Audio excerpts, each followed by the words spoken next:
বিসমিল্লাহির রহমানির রহিম। আমার ছোট ভাই ডক্টর মিজানুর রহমান আজহারী রচিত এক নজরে কোরআন গ্রন্থ উপলক্ষে আজকের এই আলোচনা সভায় উপস্থিত আলেমে দ্বীন, সুধীমণ্ডলী, আসসালামু আলাইকুম ওয়া রাহমাতুল্লাহি ওয়া বারাকাতুহু। ডক্টর মিজানুর রহমান আজহারী আর আমি একই বিশ্ববিদ্যালয়ে পড়াশোনা করেছি। আপনারা চমকে যাবেন না আমার বয়স দেখে আর আজহারীর বয়স দেখে। আমি একটু আল্লাহ সুযোগ দিয়েছিলেন একটু বৃদ্ধ বয়সে লেখাপড়া করবার, তো সেই সুযোগটা আমি গ্রহণ করেছিলাম। মালয়েশিয়াতে আমরা ইসলামিক ইউনিভার্সিটিতে একই সময় প্রায় পড়াশোনা করেছি। অবশ্যই ডক্টর আজহারীর সাবজেক্ট আলাদা ছিল, আমার বিষয় আলাদা ছিল। তো আজকে আমি নিজেকে খুব সৌভাগ্যবান মনে করছি যে ডক্টর আজহারীর এই বইটি আজকের এই প্রকাশনা উৎসবে আমি সামিল হতে পেরেছি। আল্লাহর কাছে তার জন্যে শুকরিয়া জানাই।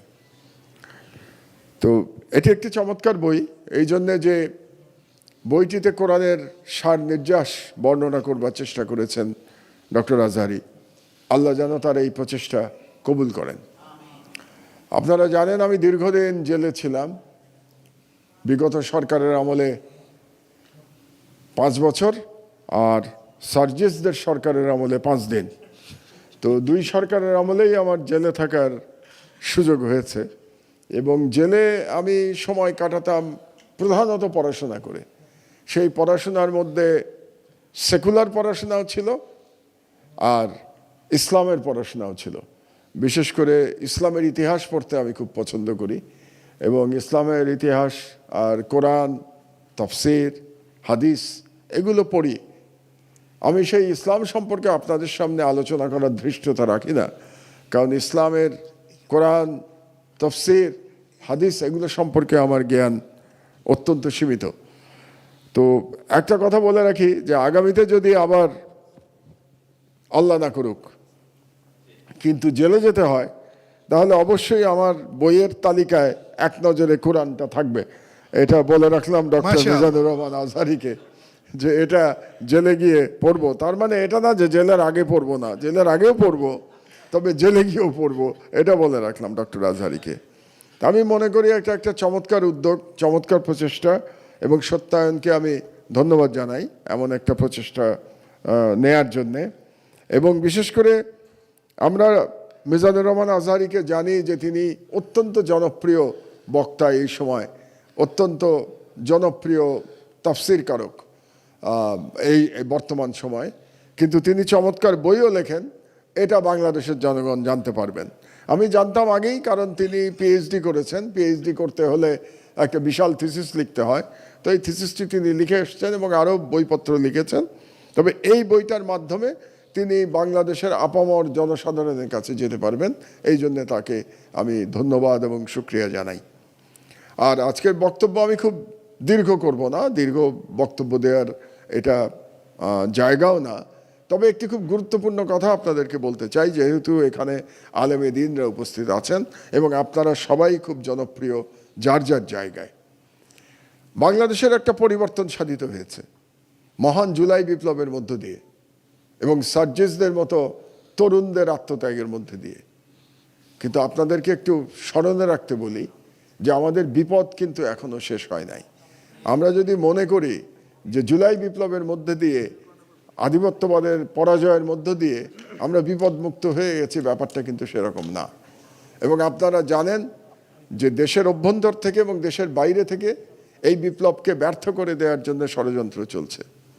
সেই ষড়যন্ত্রের বিরুদ্ধে আমাদেরকে ঐক্যবদ্ধ থাকতে হবে এবং এই ষড়যন্ত্রের বিরুদ্ধে লড়াই করতে গিয়ে যারা সবথেকে বেশি ভূমিকা রাখতে পারেন আমি মনে করি তারা হচ্ছেন আজকে এখানে যে আলেমে দ্বীন উপস্থিত আছেন তারা, এবং সেখানে অবশ্যই ডক্টর আজহারী অগ্রগণ্য, অন্যরাও আছেন।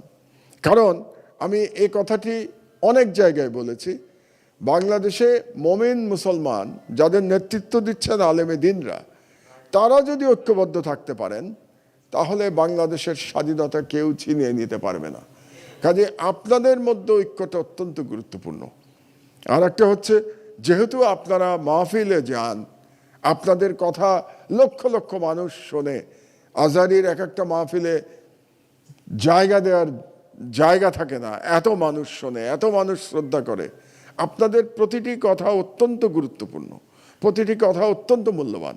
কাজে আপনাদের প্রতি আমার একটা অনুরোধ আছে যে আপনারা যখন বক্তব্য দেবেন তখন যদি দয়া করে বাংলাদেশের মানুষকে ঐক্যবদ্ধ থাকতে বলেন, এবং ইসলামের যখন ব্যাখ্যা আপনারা দেবেন আপনাদের মতো করে দেবেন অবশ্যই, কিন্তু আপনাদের ব্যাখ্যা নিয়ে কেউ যেন সেটাকে অপপ্রচার করতে না পারে, সেটার জন্য যদি আপনারা একটু সতর্ক থাকেন, তাহলে বিভিন্ন বিষয় নিয়ে আমরা যে দেখতে পাচ্ছি যে এখন ধর্ম নিয়ে একটা এক ধরনের বিশৃঙ্খলা করার চেষ্টা করা হচ্ছে, এটা ব্যর্থ হবে।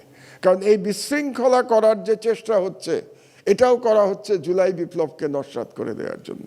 এটা করা হচ্ছে বাংলাদেশে যে ইসলামের বিজয় সাধিত হয়েছে জুলাই বিপ্লবের মধ্য দিয়ে, এই বিজয়টিকে নস্যাৎ করে দেওয়ার জন্য। আমি ইসলামের বিজয় কেন বললাম? সার্জিস্টরা কোনো ধর্মযুদ্ধ করে নাই, তারা ধর্মের নাম নিয়ে লড়াই করে নাই, কিন্তু তারা জালিমের বিরুদ্ধে লড়াই করেছে। আমি কোরআন শরীফকে এভাবে দেখি, একটু আগে যেমন ডক্টর আজহারী বলছিলেন যে সত্য এবং মিথ্যার কে আলাদা করে দিয়েছে কোরআন, পবিত্র কোরআন। আমি আর একটা বলি যে জালিম আর মুসলিমকে আলাদা করে দিয়েছে কোরআন, এবং কোরআন হচ্ছে মুসলিমের লড়াইয়ের বাণী হচ্ছে কোরআন, জালিমের বিরুদ্ধে অন্যায়ের বিরুদ্ধে লড়াইয়ের বাণী হচ্ছে পবিত্র কোরআন। এবং কোরআন আমাদেরকে এই শিক্ষাই দিয়েছে যে সকল জালিমের বিরুদ্ধে সর্বক্ষেত্রে লড়াই করবার জন্যে, এবং সার্জিসরা জালিমের বিরুদ্ধে লড়াই করেছে। এই জন্যে আমি বলছি জুলাই বিপ্লবের বিজয়ের মধ্যে দিয়ে ইসলামের বিজয় হয়েছে। এই বিজয় যাতে দুর্বল না হয়ে যায়, এই জন্য আপনারা আপনাদের যে ওয়াজ করবেন সেই ওয়াজে বলবেন। আমরা দেখতে পাচ্ছি ছোট ছোট ব্যাপারে ইসলামের নাম নিয়ে বিশৃঙ্খলা তৈরি করা হচ্ছে। যেমন ধরেন একটা এক্সাম্পল দেই, বইমেলাতে একজন মহিলার বই নিয়ে যে বিশৃঙ্খলা করা হয়েছে, এই মহিলার নাম আমি উচ্চারণ করতে চাই না, তার নাম উচ্চারণ করে আপনারা তাকে শুধু শুধু মূল্য দেবেন না। এই মহিলার নাম উচ্চারণ করলে তাকে মূল্য দেওয়া হয়, এটা নাম উচ্চারণ করবেন না, তাকে ইগনোর করবেন। কাজে এই ধরনের কাজ যদি আমরা করি, তাহলে এগুলোকে এই যারা বিদেশ থেকে আমাদের বিরুদ্ধে ষড়যন্ত্র করছে, এগুলোকে ইস্যু করে তারা আমাদের বিপ্লবকে দুর্বল করতে চাইবে এবং এই সরকারকে ব্যতিব্যস্ত রাখতে চাইবে। আপনাদের মনে রাখতে হবে যে এই সরকারের অনেক কিছু আমার পছন্দ নাও হতে পারে, কিন্তু এই সরকারের কে সমর্থন করা, সহযোগিতা করা আমাদের রাষ্ট্রের স্বাধীনতার জন্য, এটা আমাদের কর্তব্য। কাজে এমন কিছু আমাদের করা উচিত হবে না যেটা নিয়ে অনর্থক একটা সরকারে বিশৃঙ্খলা সৃষ্টি হয়।